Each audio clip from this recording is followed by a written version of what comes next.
Assalamualaikum warahmatullahi wabarakatuh. Bismillahirrahmanirrahim. Innal hamdalillah nahmaduhu wa nasta'inuhu wa nastaghfiruh wa na'udzu billahi min syururi anfusina wa min sayyiati a'malina.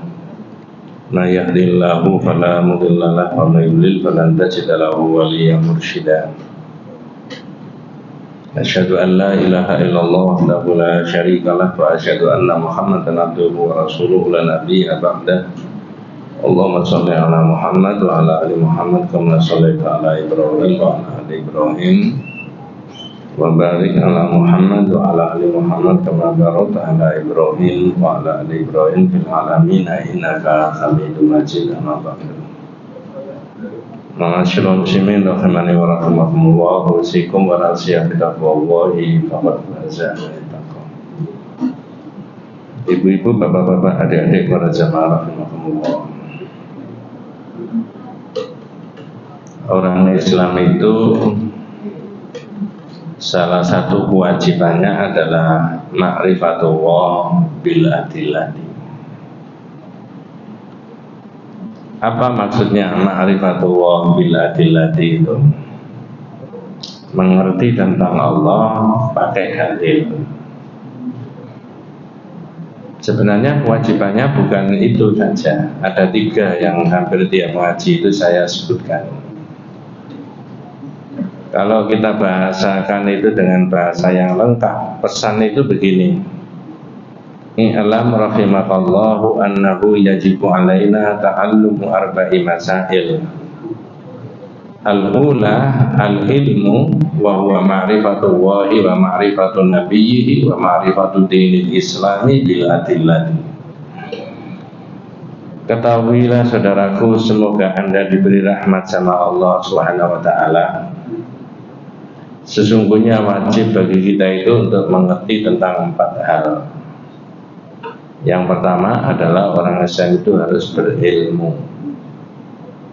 Ilmu tentang apa? 3 tadi. Ma'rifatullah wa ma'rifatun nabiyyihi wa ma'rifatul dinil islami bil adillah. Mengerti tentang Allah, mengerti tentang Nabi, mengerti tentang agama pakai dalil. Lah yang dibahas ini nanti itu ma'rifatullah. Kaitannya dengan bagaimana ma'rifatullah. Yang kedua adalah wal amalu bihi, mengamalkan, itu kewajiban berikutnya. Yang ketiga adalah ad-da'watu ilaihi, mendakwahkan. Yang keempat as-sabru 'alal adza fihi, orang itu sabar kalau ada yang mengganggu dalam melaksanakan agama. Nah sekarang ma'rifatullah, mengerti tentang Allah itu salah satunya temanya adalah Allahu khalaqana wa razaqana wa lam yatrukna hamalan. Apa maksudnya? Allah itu yang menciptakan kita, memberi rezeki kepada kita dan tidak meninggalkan kita begitu saja. Ini kalau diteruskan, buktinya tidak meninggalkan kita begitu saja itu apa? Bal arsala ilaina rasulan, Allah mengutus rasul. Faman ata'ahu dakhalal jannah, faman asahu dakhalan nar. Siapa yang mentaati rasul, orang itu masuk surga, yang tidak masuk neraka. Nah sekarang kembali ma'rifatullah, mengerti tentang Allah. Tadi sudah disebutkan Allahu khalaqana wa razaqana, Allah yang menciptakan kita dan memberi rezeki kepada kita. Bab 41 itu ada orang yang tidak mengakui rezekinya Allah. Dalam bentuk bagaimana orang tidak mengakui rezekinya Allah? Kalau kita ini bicara mengenai ini tidak boleh menuding orang lain, sebaiknya dikembalikan kepada diri kita sendiri. Ingkar akan nikmat Allah. Ya, itu namanya kufur. Dasarnya di situ sudah ditulis ya. Ya'rifuna nikmatallahi tsumma yunkirunaha wa aktsaruhumul kafirun. Jadi mereka itu mengerti tentang nikmat Allah, mereka mengetahui nikmat Allah, kemudian mereka mengingkarinya. Nah, dalam bentuk apa mengingkarinya itu? Itu ada pembahasan di sini. Saya ulangi, ya'rifuna nikmatallahi, mereka mengerti nikmat Allah, tsumma yungkirunaha, lalu mereka mengingkari. Endingnya apa? Wa aktsaruhumul kafirun, kebanyakan mereka adalah ingkar atau kafir terhadap nikmat Allah. Nah, ini kategorisasinya al-kufrul asghar, kufur kecil. Kalau kufur kecil itu tidak mengeluarkan orang dari agamanya. Tapi kalau menyembah selain Allah menurut para ulama tauhid, berarti orang itu sudah khuruj minal millah, sudah keluar dari agama. Nah, al-kufrul asghar huwallazi la yakhruju sahibuhu minal Islam. Ini pelakunya belum keluar dari Islam. Walakinnahu minal kabair, tapi itu sudah merupakan dosa besar. Ya, berkaitan dengan ma'rifatullah tadi, mengerti tentang Allah. Salah satunya Allah yang menciptakan kita dan Allah yang memberikan rezeki kepada kita. Nah, kufrul asghar dalam kitab Firqatun Najiyah itu dibagi menjadi dua. Satu, kufrun nikmah. Apa kufrun nikmah itu? Kufur nikmah. Wa dalilu qauli ta'ala, itu sudah sering kita dengarkan, wa in ta'adzana rabbukum la in syakartum la azidanakum wa la in kafartum. Nah, di kafartum itu yang dibahas.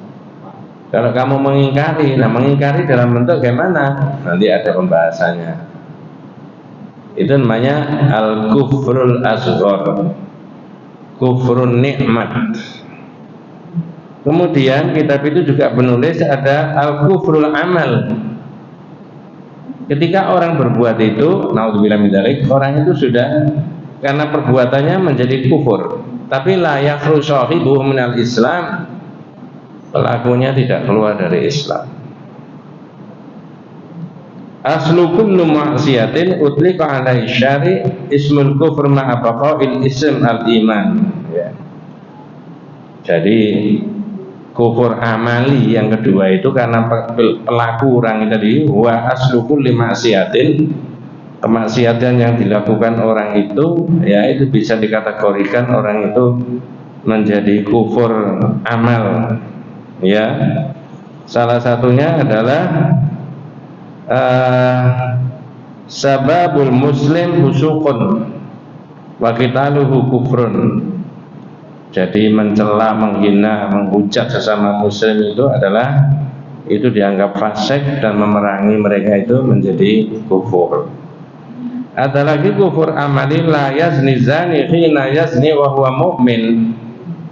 Naudzubillah min dzalik, mudah-mudahan keluarga kita, anak cucu kita diselamatkan sama Allah.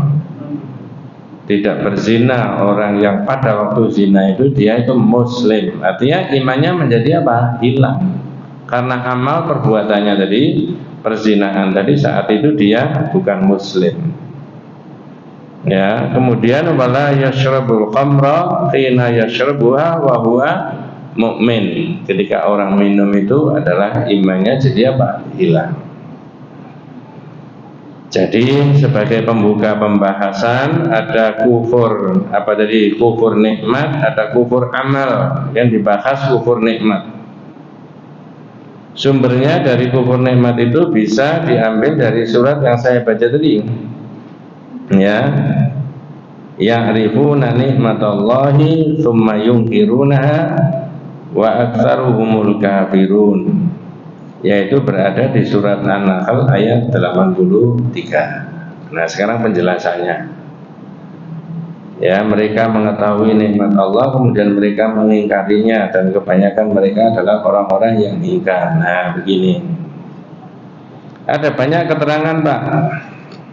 Qala Mujahid, salah seorang dari ulama ahli tafsir ya, di kalangan para tabi'in, memberikan penjelasan berkaitan dengan kufur nikmat itu begini. Orang yang mengatakan apa? Hadza mali warathuhu an abai. Ada bahasa Indonesianya menurut Mujahid? Ini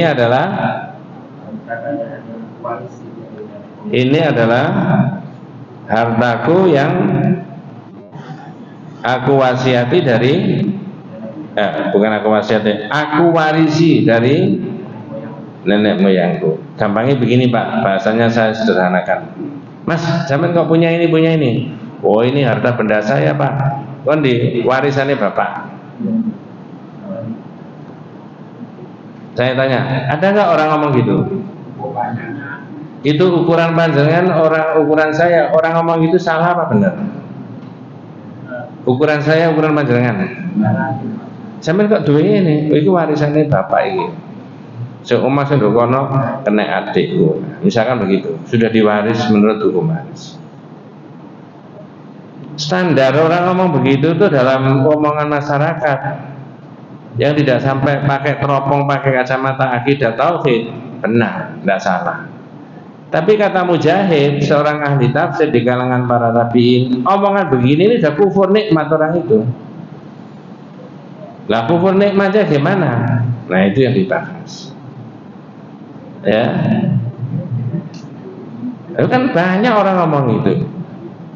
Ya, pembahasannya bagaimana? Kalau saya pakai bahasa sederhana, kalau orang ngomong ini hartaku dari mana, warisan bapak, terus bapakmu tuh kan gimana? Jawabannya dari bapaknya lagi. Sekarang saya tanya, saya dan panjenengan sudah usia begini ini. Kalau orang tuanya seseorang tadi tidak dapat nikmat, tidak diberi rezeki Allah Subhanahu wa taala, apakah anaknya dapat warisan? Tidak ada. Mengapa tidak diurut mulai dari bapaknya dulu? Oh, alhamdulillah bapak saya dulu diberi rezeki, diberi nikmat sama Allah. Terus bapak saya itu meninggal, terus diwaris, yang ini kena saya, sana kena adik saya. Tapi ngomong begitu itu kan kesuwen.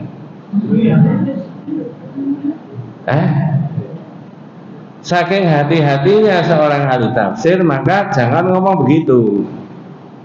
Nisbatkan dulu, mulai dari dulu. Bapakmu dari mana? Ternyata dari rezeki Allah. Tapi kalau tidak kamu nisbatkan, ini warisan bapak, seolah-olah ini semata-mata putus, tidak dari Allah, dari bapakmu ke kamu. Nah, kelihatannya ini biasa omongan begitu. Ini nyambung dengan bab yang sebelumnya tadi Pak, Asmaul Husna. Asmaul Husna itu kan salah satunya apa? Inna lillahi tis'an wa tis'ina isman man ahsaha dakhalal jannah. Allah itu memiliki 99 nama, siapa yang memelihara 99 nama masuk surga. Memelihara itu maknanya meyakini semuanya yang kita miliki, yang kita simpan, yang kita pakai, kita gerakkan semuanya, ini sumbernya dari sana. Keselamatan, assalam ya dari Allah, as-sikha, as-syafi ya dari Allah, ar-razak ya dari Allah, al-qawiyyu ya dari Allah, dan seterusnya. Ya. Nah, oleh karena itu panjenengan disuruh membahas yang ada di Quran itu supaya tidak terjebak dalam pemotongan itu tadi, hanya seolah-olah dari orang tua ke saya, seolah-olah Allah itu tidak ikut campur tangan memberikan rezeki itu tadi. Maka silakan dibuka di surat yang 48 ayat 15. Itu urutnya mulai dari situ. Ya.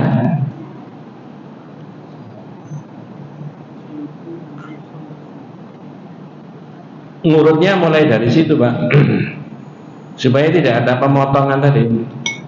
Ini warisannya bapak saya. Di bagian-bagian awal dari ayat ini agak panjang ayatnya. Itu biasa. Perintah Allah anak supaya berbuat baik kepada orang tuanya.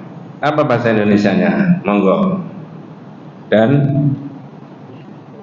apabila kamu berangkat untuk mengambil rampasan. Surat 46 ayat 15. Tadi saya ngomong berapa? 48. Oh, ya sampai kurangi 2 gitu aja. Ya. Berarti masih nyambung konsentrasinya. Surat 46 ayat 15. Dan kami perintahkan kepada manusia agar berbuat baik kepada kedua orang tua. Wa wasainal insana biwalidayhi ihsanan. Saya rasa normal yang diperintah itu anak kepada orang tua, anak kepada orang tua. Ya, tapi kalau orang tua kepada anak, insya Allah tanpa diperintah oleh agama itu secara otomatis maka orang tua punya rasa kasih sayang sama anak. Tapi mohon maaf, naudzubillah min dzalik, bukan anak kita semuanya. Kalau anak tidak tentu begitu, Pak. Ya, lanjut, enggak. Ibunya telah mengandungnya dengan susah payah. Terus dan melahirkannya dengan susah payah pula. Lanjut. Masa mengandung sampai menyakitnya selama 30 bulan. Ibu-ibu yang hafal. Ya, hamalat ummuhu kurhan wa wada'at kurhu wa wada'atu kurhan wa hamluhu wa fisaluhu 30 syahran. Jadi hamil dan melahirkan juga berat. Tapi kata ayat ini mulai dari awal bulan kehamilan sampai melahirkan, sampai menyusui, sampai menyape, disebut berapa bulan tadi? 30 bulan. Berarti menyapenya memberi ASI berapa bulan teorinya menurut ayat ini? 21 30 bulan dikurangi 9 bulan di dalam kandungan, berarti tinggal berapa? 21. Tapi di ayat yang lain disebutkan haulaini kamilaini liman arada ayyutimma radha'ah. 2 tahun berturut-turut bagi orang yang ingin menyempurnakan di dalam memberi ASI. Ya, coba saya potong dulu supaya kita punya rangsangan berpikir.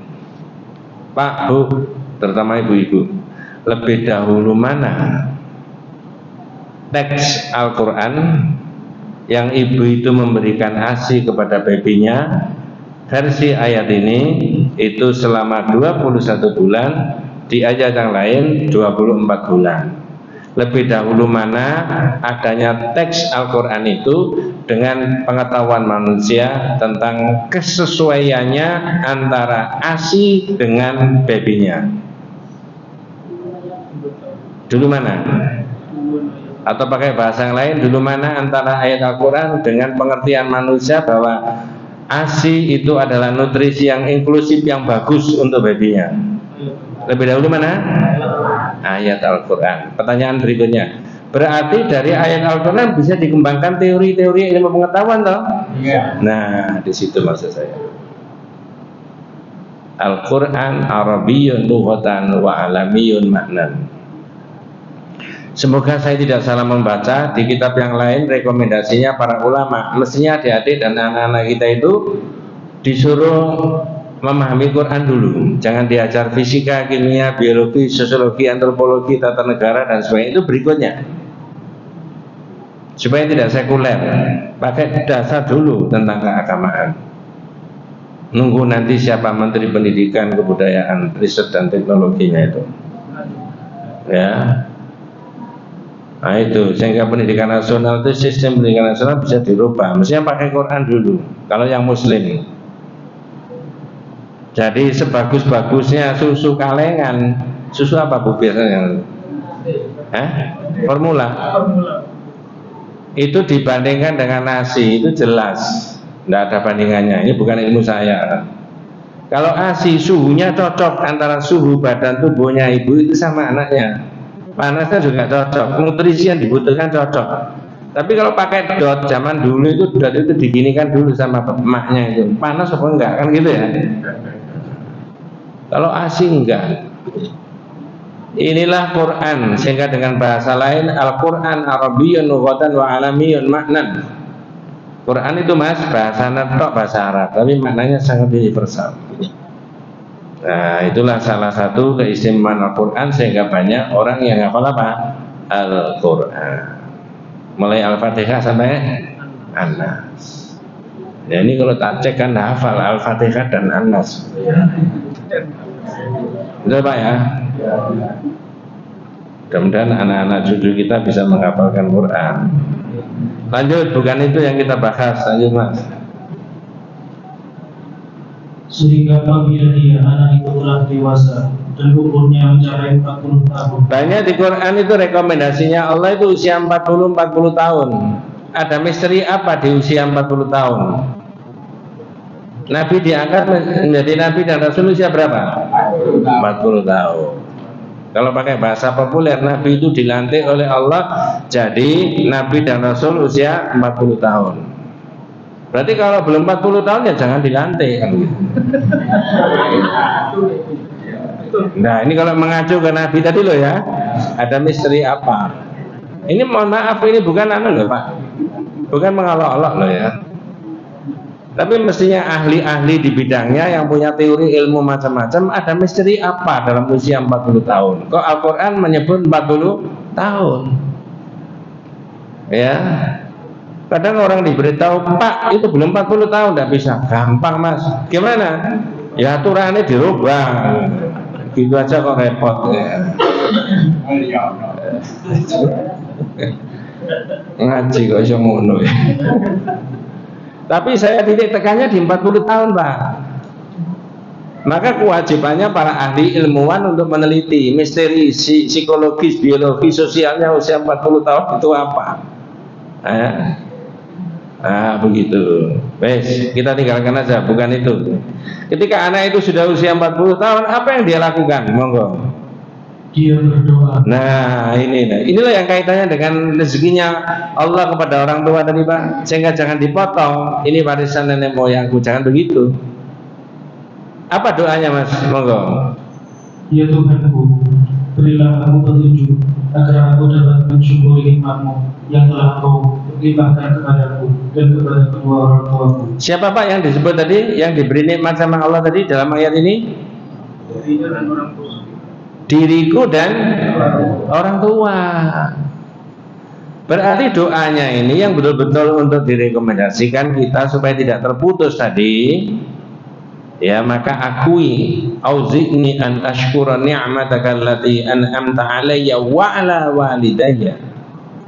Ya Rob, ya berikan aku kenikmatan apa agar aku bisa mensyukuri nikmat yang Kau berikan kepadaku dan kepada kedua. Itu kalau dilanjut kedua orang tua. Aku ini dapat warisan kalau karena orang tuaku Engkau beri apa? Rezeki. Kalau enggak, ya enggak dapat. Itulah pendapatnya Mujahid, orang yang mengatakan hadza mali warathuhu an abai. Ini harta bendaku, warisannya nenek moyangku. Ngomong begitu itu disebut kufur nikmat. Ada urutannya. Harta itu kan bisa dilacak. Dari mana itu. Ya, begitu. Wes, kita tinggalkan ayatnya itu ya, kita ambil di situ. Itu satu poin pendapatnya Mujahid. Sekarang ada ulama yang berbeda lagi, yang kedua. Aun bin Abdillah memberikan keterangan terhadap orang yang ya'rifuna nikmat Allah, mengerti nikmat Allah lalu mengingkarinya. Menurut Aun bin Abdillah gimana? Monggo. Di situ ada itu. Nyuwun tolong. Aun bin Abdillah mengatakan. Ya, apa kata-katanya Aun bin Abdillah terhadap menafsiri ayat tadi? Ya'rifuna nikmat Allah, mengerti nikmat Allah, tsumma yungkirunaha lalu diingkari tadi.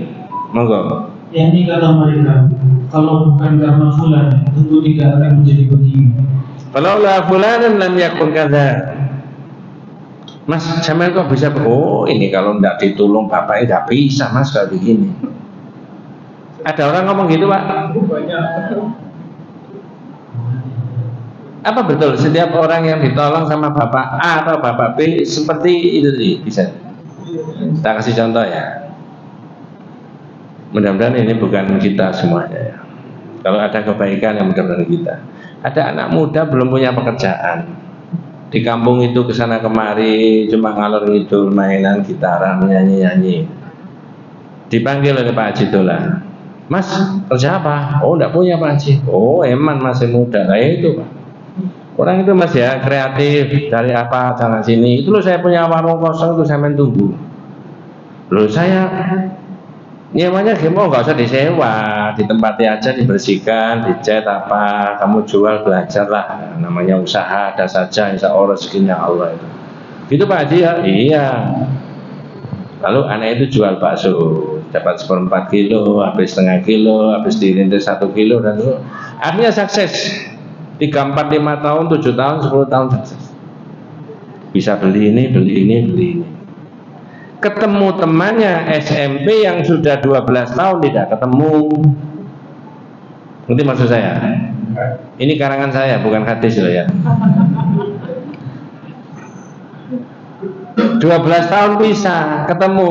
Lalu begitu ketemu, loh, Mat, kon kok duwe warung kayak gini? Oh, ini bukan warung saya ini. Saya kalau nggak ditolong Pak Haji Tolong nggak bisa kayak begini. Ada orang ngomong gitu, Pak? Jangan pengalaman ngomong gitu. Loh, ini serius, Pak. Itu omongan biasa menurut ukuran panjangan ukuran saya itu sana. Aku gak gitu loh, gak iso.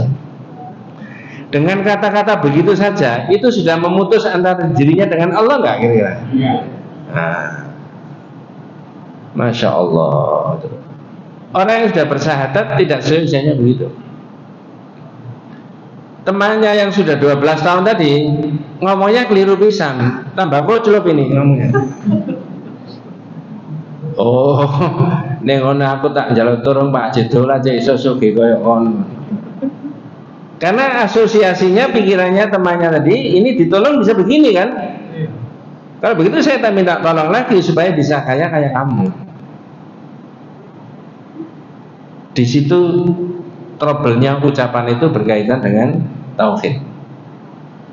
Kalau ukuran kita nggak salah, nggak ditolong nggak iso. Betul. Nah, sekarang tak selipkan, tapi belum babnya, masih lama. Mungkin saya terangkan di Al-Milah barangkali.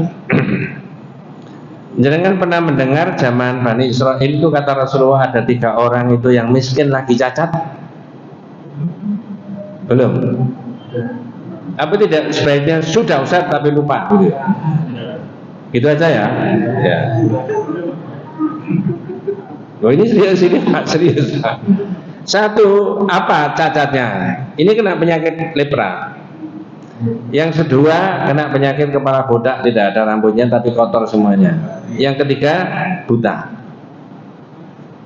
Bahasa hadisnya, inna thalathatan min bani Israil abros wa aqra wa a'ma. Saya nggak cerita ini panjang ya, nanti karena ini ada terusnya banyak sekali. Intinya saja. Ketika 3 orang ini didatangi malaikat ditanya, loh ini nanti ada hubungannya dengan ini. Orang yang pertama, kedua, ketiga pertanyaannya sama. Dalam tempat yang berbeda-beda didatangi malaikat. Pertanyaannya sama begini, ayyu syai'in ahabbu ilaik? Pak, sampean ini cacat, miskin. Sebenarnya kepengen apa sih? Yang pertama jawab, launun hasanun wa jildun hasanun. Oh, saya kepengen rupa yang bagus, ya, yang indah. Orang tidak jijik kepada saya. Karena yang kotor itu kulitnya, rusak, orang jijik. Yang kedua, ayyu syai'in ahabbu ilaika? Sampai ini kepengen apa? Dia menjawab, sya'run hasanun, ya. Saya kepengen rambut yang bagus, karena dia tidak punya rambutnya. Perhatikan jawaban yang ketiga. Ayyu syai'in ahabbu ilaika? Sampean kepengin apa? Jawabannya begini, ayyaruddallahu ilayya basari fa'ubsiru bihin nas. Saya kepengin Allah mengembalikan penglihatan saya lalu saya bisa melihat. Bedanya di mana? 1, 2, dan 3, bedanya di mana jawabannya? Gampang. Ini tadi menyebut nama Allah enggak? Ini tadi menyebut nama Allah? Yang ini? Ya. Ini kan cuma dijawab jildun hasanun walaunun hasanun. Saya ingin rupa yang bagus. Ini langsung sya'run hasanun, rambut yang bagus. Tapi ini enggak. Saya kepingin Allah mengembalikan mata saya dan saya bisa melihat. Apa potong dulu ya. Sekarang tak tarik di sini 2024. Kalau ada orang sakit lalu disambangi, didoakan, terus ditanya, Pak, Bu, jenengan kepengen apa sih sebenarnya diuji sama Allah sakit? Kira-kira pada umumnya jawabnya gimana? Kepengen sembuh. Kalau mengikuti alur 3 orang tadi, mestinya jawabnya gimana? Saya kepingin Allah menyembuhkan saya, mengembalikan sehat saya seperti dulu. Karena yang lain-lain nggak bisa. Ya, mudah-mudahan jenengan diberi sehat. Misalkan jenengan diberi sakit, kalau ditanya orang, jawabnya koyok orang pertama kedua apa koyok orang ketiga?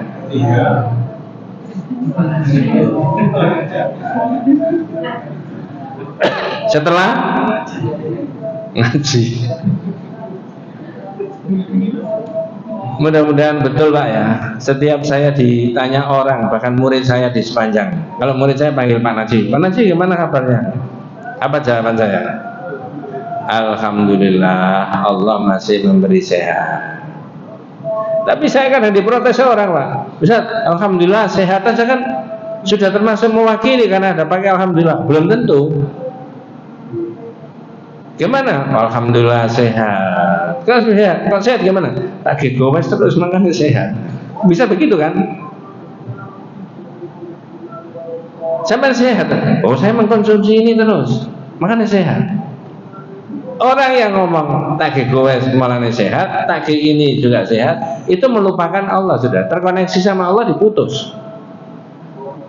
Makanya kata Muja'aun bin Abdillah tadi, "Falaula fulanun lam yakun kata." Andai kata nggak ditolong bapak ini nggak bisa saya. Itu sudah memutuskan antara rezekinya Allah itu seolah-olah dari bapak itu, bukan lagi dari siapa? Allah. Terus ar-Razzaq sing bendina diwaca itu diapakan? Nah, di situ tauhidnya. Kapan hari di sini kan sudah saya tanya panjenengan. Ada anak muda sukses bisnis ini, bisnis ini, bisnis ini. Orang tuanya ditanya, Bu, Pak, itu putranya panjenengan sukses ya? Bisnis ini sukses, bisnis ini sukses. Kira-kira jawaban orang tuanya A apa B? Jangan dijawab dulu, belum diberi jawabannya. A, kira-kira jawabnya begini, oh anak saya itu pintar cari duit mulai kecil memangnya, rajin. B, oh anak saya itu dimudahkan oleh Allah meraih rezekinya. Kira-kira masyarakat jawabnya A apa B? A, jenengan? B. Hebat. Insya Allah tidak terbantah Bu, begitu itu Bu, karena ada dalilnya. Nah kalau Allah tidak menghendaki ya nggak bisa. Itu para sahabat dulu saking hati-hatinya semuanya begitu Pak. Para ahli tafsir, para sabiin itu semuanya tidak mengklaim dari dirinya sendiri. Coba saya tanya ya, jenengan kenal Fir'aun?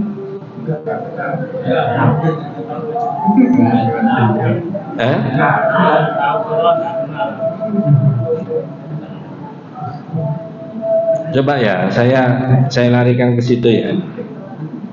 Minta tolong dibuka surat Al-A'raf ayat 130. Orang sekarang itu banyak niru Fir'aun itu Pak, masalahnya itu ya. Makanya nggak barokah itu ya.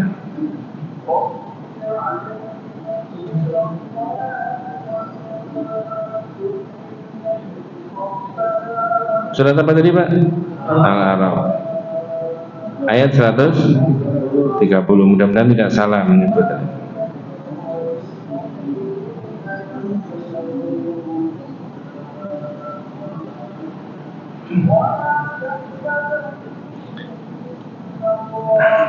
Apa yang 130?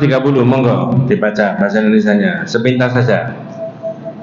Dan sungguh kami telah menghukum Fir'aun dan kaumnya dengan mendatangkan musim kemarau bertahun-tahun. Terus dan kekurangan buah-buahan agar mereka mengambil pelajaran. Ya. Jadi yang diberi hukuman sama Allah itu bukan hanya Fir'aun dan kaumnya Pak ya, tapi yang berbuat kezaliman siapa? Fir'aun. Imbasnya kena kaumnya enggak? Tapi Fir'aun itu benar enggak di akhir periodenya Fir'aun itu tobat dan minta maaf? Ini Fir'aun temenan loh Pak. Benar kan? Tapi terlambat. Sudah tenggelam itu, muncul tenggelam belum? Inni tubtul an amantu bi rabbi Musa wa Harun, saya beriman kepada Rabbnya Musa dan Harun. Sudah tenggelam kan? Sama Allah diapakan? Sekalian diapakan? Tenggelamkan. Ya. Tapi kata Al-Quran diselamatkan, al-yawma nunajjika bi badanika litakuna liman khalfaka ayatan. Tapi badanmu tak selamatkan supaya orang yang hidup setelah kamu nanti bisa mengambil pelajaran tentang peristiwamu. Betul Pak ya? Berarti sekarang jasadnya Fir'aun, muminya masih ada nggak? Ya. Kapan hari ada orang Indonesia datang ke sana itu, dilihat di foto, viral itu. Bilang gini, kasih komentar, loh, pokoknya tonggoku nih.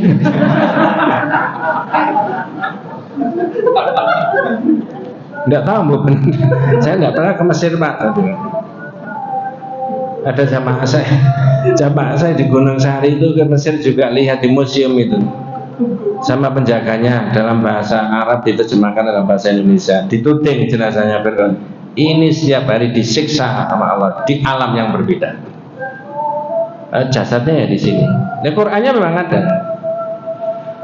Tapi bahasan tauhid kita di judul ini bukan itu. Tapi Fir'aun ini selalu muncul dalam pembahasan tauhid itu. Sehingga orang tidak boleh mengikuti fenomena seperti siapa? Fir'aun. Yang kita ambil yang 131 Mas, monggo. Kemudian apabila kebaikan kemakmuran datang kepada mereka. Nah, terus apa kata-katanya? Mereka berkata, ini adalah karena usaha kami. Ya. Faidza ja'atuhumul hasanatu, kalau ada kebaikan, kemakmuran, kesejahteraan, produksi meningkat, begitu ya. Impor bisa ditekan, ekspor malah luar biasa, sehingga negara itu ada banyak keuntungan, ya. Omongannya Fir'aun tadi apa? Ini adalah usaha kami. Kalau bahasa ini adalah usaha kami, bisa nggak dalam bahasa Indonesia dirubah? Ini adalah hasil kerja kami. Bisa dirubah begitu? Kalau bisa ya sana rubah sendiri. Iya. Fa idza ja'adumul hasanatu qalu lana hadhihi. Nah, yang saya ceritakan 3 orang tadi, kata Rasulullah tadi adalah dua ini tidak mengembalikan kepada Allah, yang satu mengembalikan kepada Allah. Fir'aun juga begitu. Coba tak selipkan lagi sedikit. Ayatnya sudah sampai di situ aja. Siapa Pak temannya Fir'aun yang kaya raya itu? Qarun. Pak Qarun itu ketika ditanya, Pak Qarun kok bisa kaya? Jawabannya apa? Pakai bahasa Indonesia. Karena kepintaran saya usaha. Innama utituhu ala ilmin indi. Karena kepintaran saya, karena ilmu saya. Kalau Nabi Sulaiman kaya raya, ditanya, jawabannya apa? Ini adalah anugerahnya siapa? Allah. Ini maksudnya mengembalikan semuanya kepada Allah itu tadi. Bukan dirinya sendiri, bukan orang lain. Maka kata Aun bin Abdillah tadi, ya. Maka kata Aun bin Abdillah tadi, berhenti dulu ya. Kemarin saya itu rapat ya, mendengar adzan begini, sama salah satu dari anggota rapat itu apa? Pintunya ditutup. Wis gak krungu adzan, ayo terus ngaji.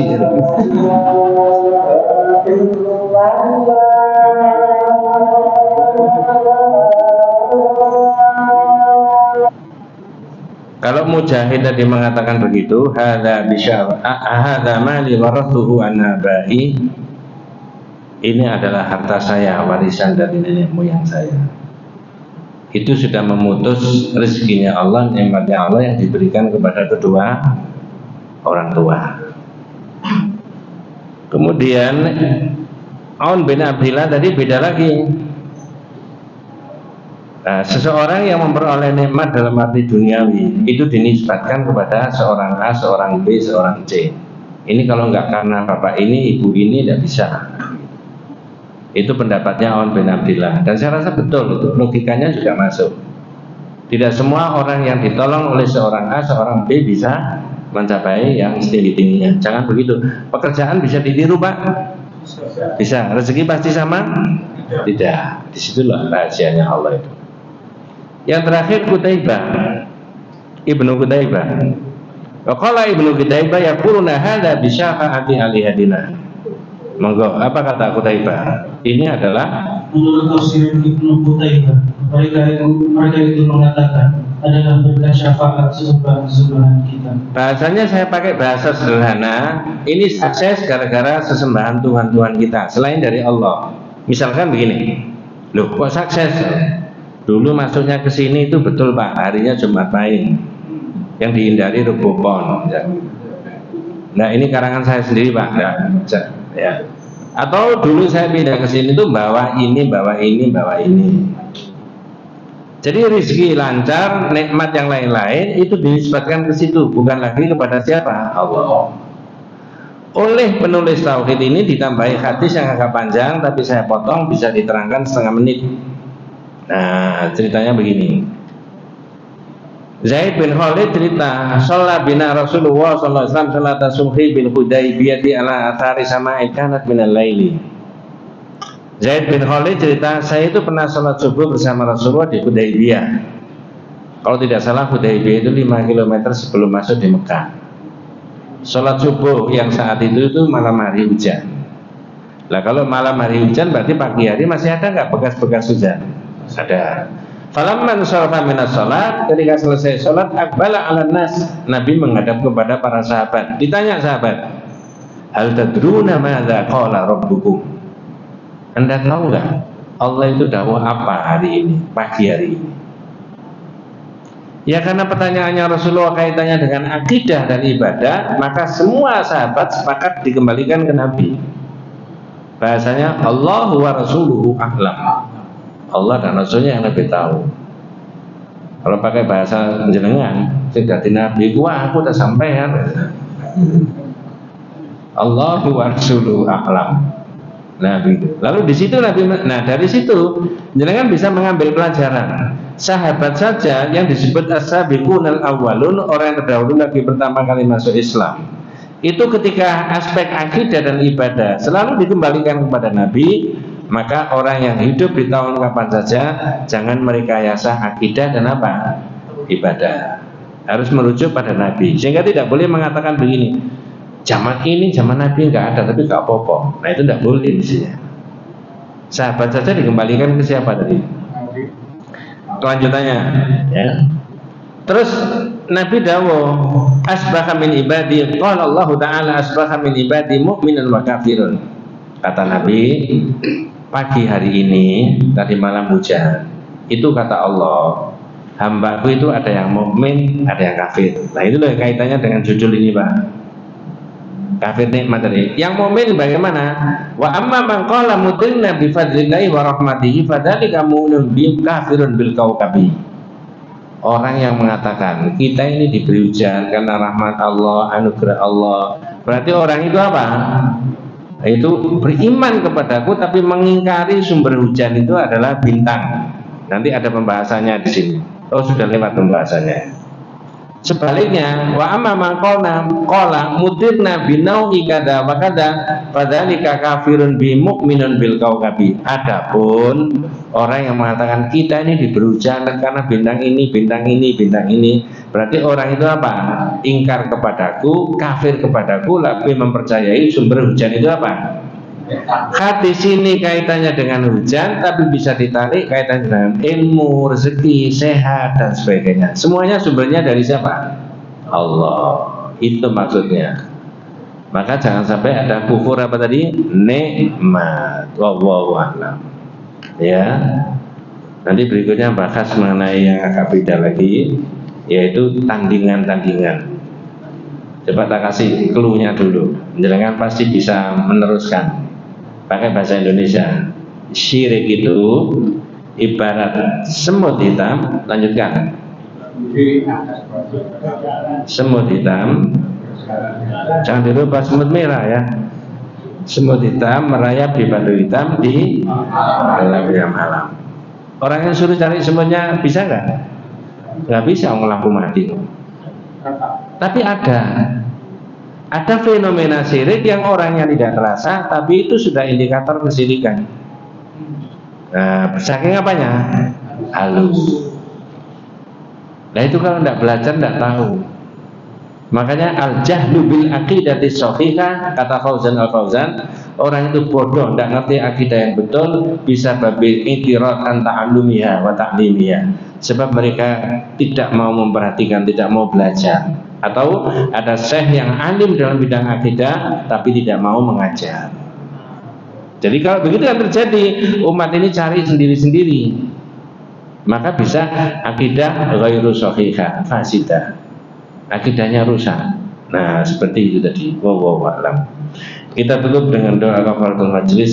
Subhanakallahumma wa bihamdika asyhadu an la ilaha illa anta astaghfiruka wa atubu ilaik. Assalamualaikum warahmatullahi wabarakatuh.